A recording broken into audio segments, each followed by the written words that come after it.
A Kárpát-medence földrajzilag közismerten jó vízellátottságú terület. Hegységek veszik körbe, ahonnan minden víz a medence alja felé folyik. Hajdan volt páratlan élővilágát létrehozva és éltetve.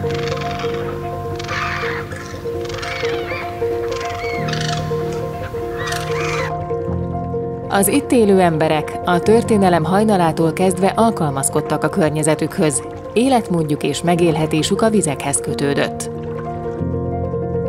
Azonban a népesség növekedése, az iparosodás és az agrárkonjunktúra egyre több és több gabonaföldet követelt.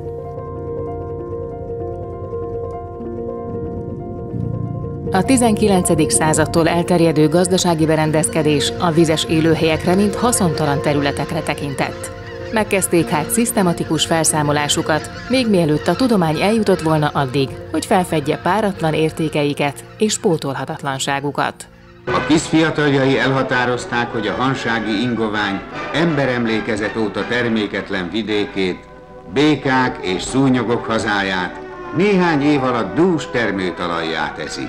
Az egészségre ártalmas, lápos, mocsaras terület lecsapolásáért már közel 5 évtizedekig Ezerholdon mostanáig zsombékos, nádas mocsár terült el. 1954-ben tervet dolgoztak ki a 100 000 holdas belvizes terület lecsapolására. 2 hét alatt 11 000 köbméter földet ástak ki. Megnyitották az állami és társadalmi erőkből néhány hónap alatt épült csatornát, amely elvezeti a Csukás-tó vizét. Már csobog a víz a főcsatornába. Belvizes terület még sok van az Alföldön. A halasi példát másútt is követhetnék.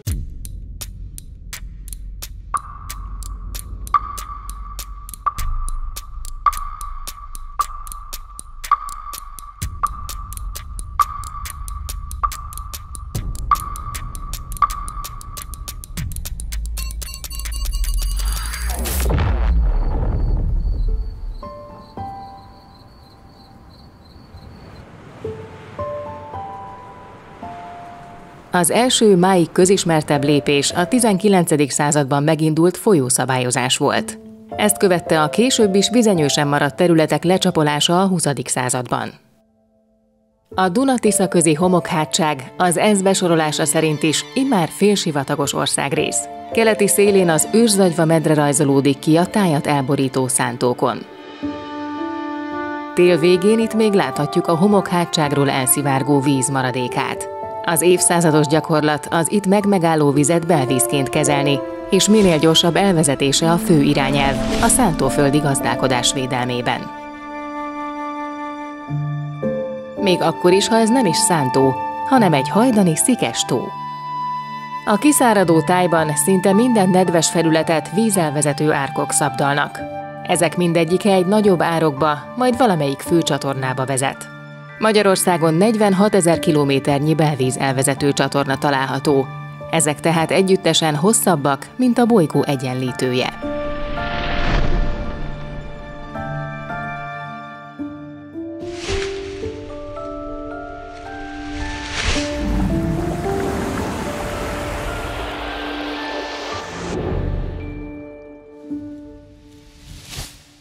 Az a víz, ami ősszel és tavasszal lecsobog a Lódritóból a Domaszéki főcsatornán, nyáron már hiányzik. Olyannyira, hogy egy föld alatti nyomóvezetéken drágán felszivattyúzott Tiszavíz érkezik, közvetlenül a lecsapolt tó alá. Ha az ilyen tavakhoz hasonló hatalmas tározóterületekből nem elvezetnék, hanem azokban a tó tulajdonosával, a felvízi és az alvízi érintettekkel egyetértésben egy csatorna elzárással megtartanák a vizet, talán milliárdokat spórolhatnánk. A táj kiszáradására nem tekinthetünk kizárólag az előző generációk felelősségeként. Monori erdő közelében az utolsó nedves orhideás rétek egyikét egy 2024-ben frissen ásott árokkal szárítják ki. Hogy miért? Pontosan ugyanazért, amiért 200 éve is tették, az éppen aktuális gazdasági és társadalmi érdekek miatt. Még akkor a termőföldéhség hajtotta a vízrendezési munkákat, ma a zöldmezős beruházások, például a napelemparkok áldozatául esnek a megmaradt vízjárta területek. A megújuló energiára való áttérés valóban sürgős és fontos feladat, de nem volna szabad a még megmaradt vizes élőhelyek kárára mennie.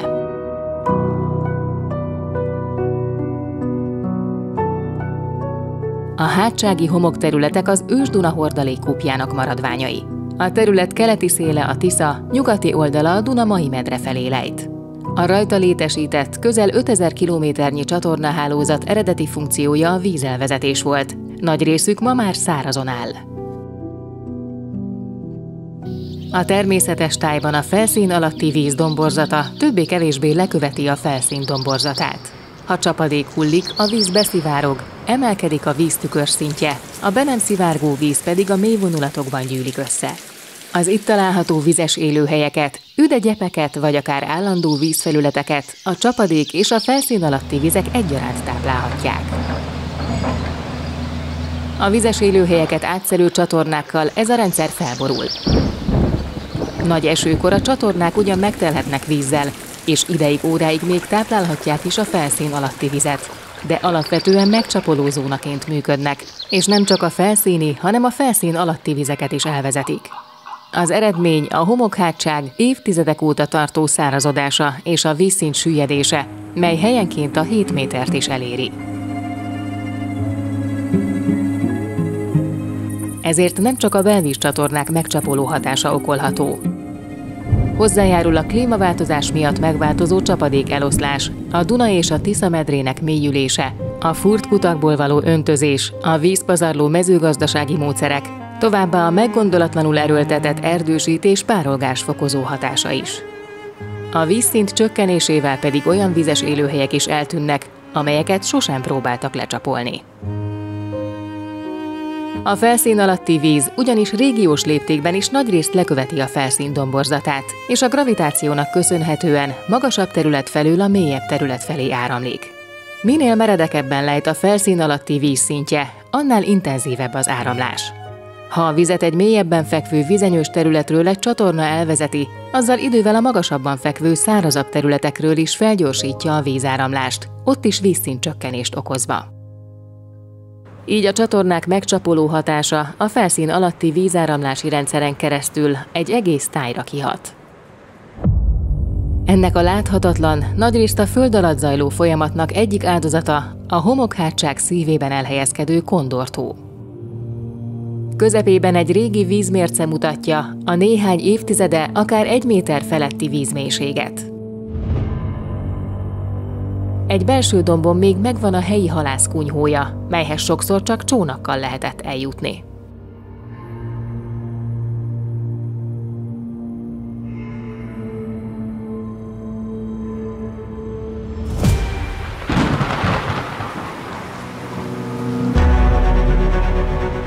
A nyugati országrészben még jóval gyakrabban hullik csapadék. A Fertő-tó környékén és a Hanságban járunk egy esős tavaszon. Minden zöld és üde. Kevesen tudják, hogy e táj hajdan nem zöld, hanem kék volt. A Hanságot azonban a 20. század közepére teljes egészében lecsapolták. Az esésüket benne elvesztő, meder nélkül szétterülő ikvának, répcének, kisrábának és ráccának egyenes medret ásva. A nyílt víz mindenhonnan eltűnt. A 20. század elején még a Fertő-tóval egybefüggő félbalatonnyi vizes élőhely helyén most nagyrészt szántók és nemes nyaras faültetvények sorakoznak. A Tiszántúlon is hatalmas kiterjedésű vizes élőhelyeket csapoltak le. A nyomtalanul eltüntetett Ecsedi láp 3-szor akkora volt, mint a később mesterségesen létrehozott Tisza-tó. A Kis és Nagy Sárrét együtt még az Ecsedi lápnál is nagyobb volt, helyükön most szántók uralta, száraz agrártáj terül el. A síkvidéki belvíz elvezető csatornák hatásához hasonló eredménye van dombvidékeken a kis vízfolyások szabályozásának. Somogy szelíd dombjainak közét megárkolták, így vezetve el a táj addig szabadon áramló, itt-ott megálló vizét.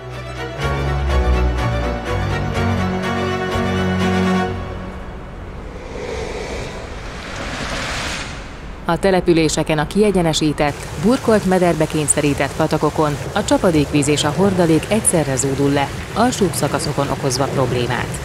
A víznek így jóval kevesebb ideje jut a talajba való beszivárgásra, ami fokozza a környezet szárazodását.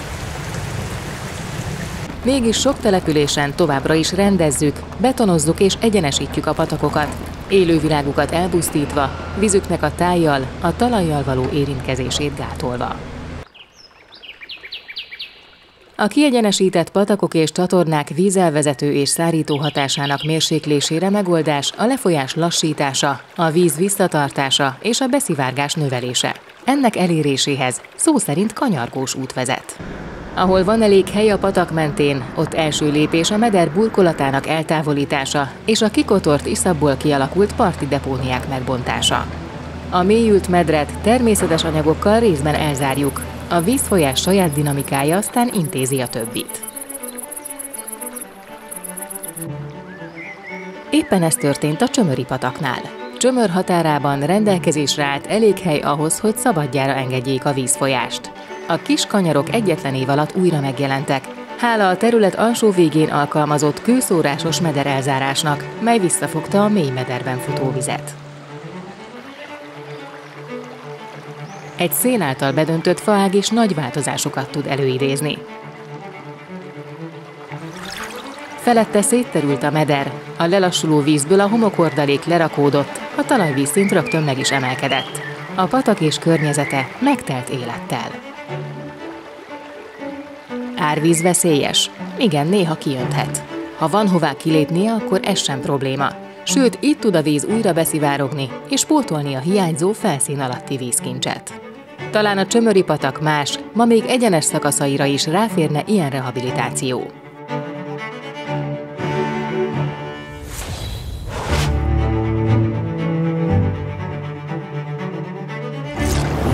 Somogyban, a megárkolt Lankák földjén a Boronka patakot hasonló módon hozták helyre.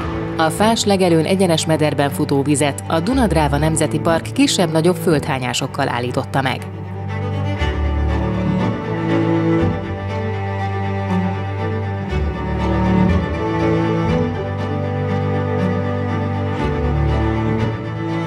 Amíg ezeket a patak megkerülgeti, segély, de kiterjedt medencéket hoz létre.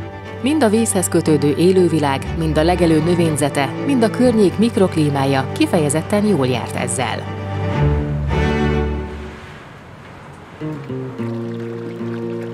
Él a bolygón mellettünk egy másik faj, amelynek a vízfolyások átalakítása terén 30 millió év előnye van velünk szemben, és amit ökoszisztémamérnöknek is neveznek, ez a hód. Magyarországról az 1800-as évek közepére a vadászat miatt kipusztult. Nem is élt nálunk hód egészen az 1990-es évekig, amikor is nyugat felől vándorolva jutottak el hozzánk, ottani visszatelepítésekből származó példányok. Később Magyarországon is történtek visszatelepítések, így a hód ma már minden folyónkon és azok mellékvizeiben újra jelen van. A hód számára ideális, ha üregének bejárata mindig víz alatt lehet. Ahol ehhez túl kicsi vagy túlságosan ingadozó a vízszint, ott a hód duzzasztó gátat épít, sárral összetapasztott ágakból. A gát felett szétterülő víz új vizes élőhelyeket hoz létre, ahol sokszínű élővilág talál új otthonra. Ezeket az élőhelyeket nevezzük hódtónak vagy hódmocsárnak.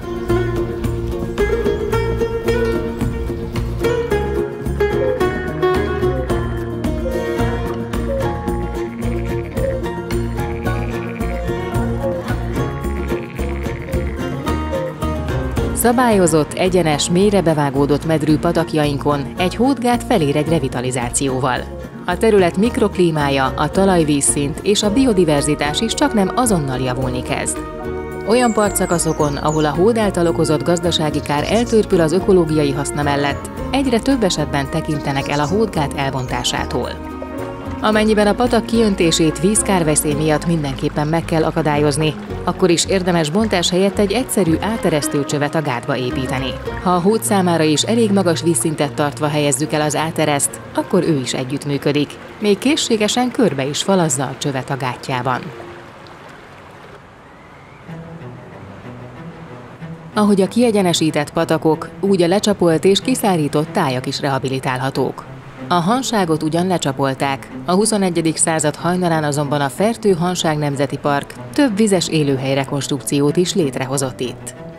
A Nyírkai Hany 2001 óta létezik.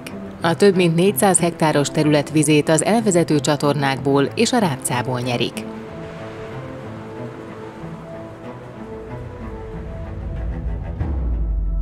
Az Oslihany jóval később, 2013-ban került újra elárasztásra. A Hajdonán a Fertőtóval egybefüggő láp- és mocsárvilágot alkotó hanság így visszanyert néhány foltot, mely hasonlít eredeti arcára.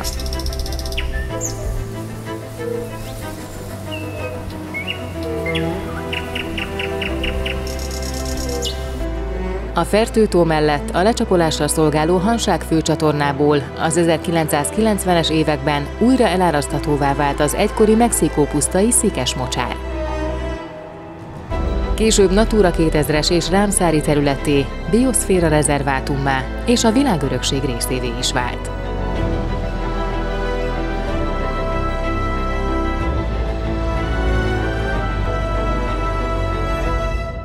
A vizes élőhelyek helyreállításával visszakapjuk azt a belőlük származó páramennyiséget is, amit a lecsapolásukkal elvesztettünk.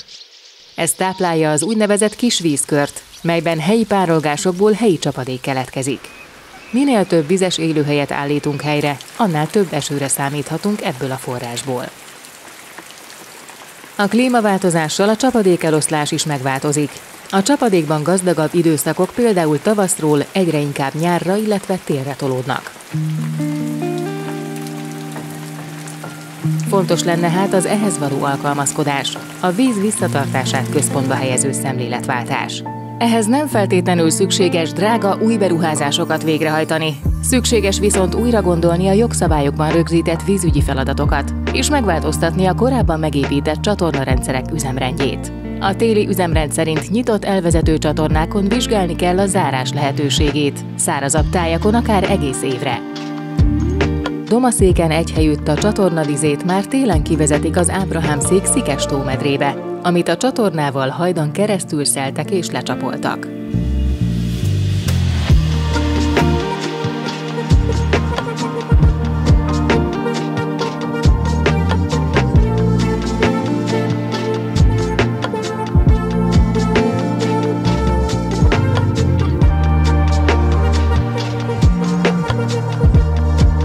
A környék mikroklímáját és vízháztartását javító víz tavasszal pihenőhely lehet madaraknak, szaporodóhely halaknak és kétéltűeknek. Nyáron pedig az árasztás megszűnésével gazdag füvű legelővé vagy kaszálóvá válhat.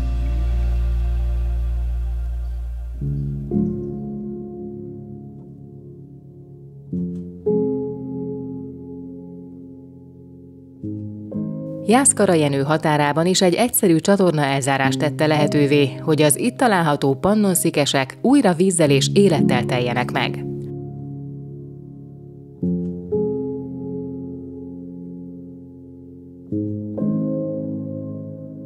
A Duna-Ipoly Nemzeti Park a főváros és a Tisza között több mint tucatnyi ponton hozott létre vízkormányzó műtárgyakat. Az elv szinte mindenütt ugyanaz, az eredetileg lecsapolásra szánt csatornák zsilipjeinek zárása és az így megtartott víz oldalirányú kivezetése. Bár a belvíz elvezető csatornák a vízkészletek csökkenésének, a vizes élőhelyek eltűnésének és a biodiverzitás vesztésnek fontos okozói, ma már sokszor az utolsó üdemenedéket nyújtják a kiszáradt tájban. Így a teljes betemetésük semmiképp sem kívánatos megoldás. Nem csak az utolsó vizes élőhelyeket szüntetné meg, de drága, sőt veszélyes is lenne, hisz a szabályozhatóság lehetősége veszne el. A csatornákat elég fentről lefelé indulva egy-egy ponton műtárgyakkal zárni. Így a vizek sem folynak el, és az élőhelyfolyosók is megmaradnak. Ha pedig a klímaváltozás újból szélsőségesen csapadékos éveket hoz, a víz visszatartásra átalakított belvízelvezető csatornák újból betölthetik régi, kármentesítő funkciójukat. Hogyha ugye arra a gyepre is ki tudnánk valamennyi vizet engedni, az így szintén nagyon jó lenne, illetve ugye az Áron és te is mondtad ezt, meg nekünk is ugye azért ez egy ilyen nagy álmunk lenne, hogy valahogy a nyilas összekötő felé tudjunk elvinni vizet, hiszen nekünk a nyilas összekötőben ott van a műtárgy, amit mi beraktunk. Hát innen meg már nem fog odáig visszadni. Hát nem. Itt már hiába fogunk visszasztani. Tehát azért mondom, hogy azért van ezeknek nagy esése általában. Lassan minden érintett ágazatban megindul a szemléletváltás. Ennek szép példája a Homokhátság keleti lábánál fekvő Törtel határában egy terepi megbeszélés, ahol a Közép-Tisza vidéki vízügyi igazgatóság szakemberei, a Duna-Ipoly Nemzeti Park természetvédelmi őrszolgálatának munkatársa és a föld tulajdonosa közös egyetértésben tárgyalják meg egy vízelvezető csatorna elzárását és a víz kivezetését. A változáshoz mindhármuknak egyességre kell jutni.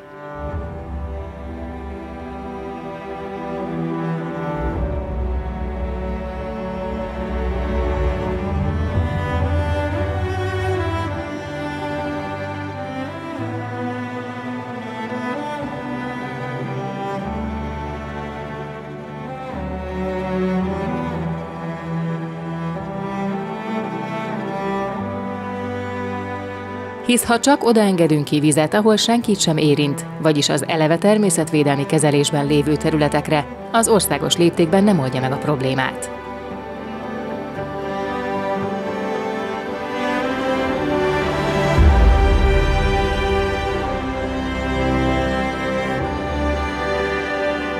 Kulcsfontosságú tehát a földtulajdonosok, gazdálkodók szerepe, az agrárium szándéka, hogy ahol csak lehetséges, keressenek a víznek helyet a tájban.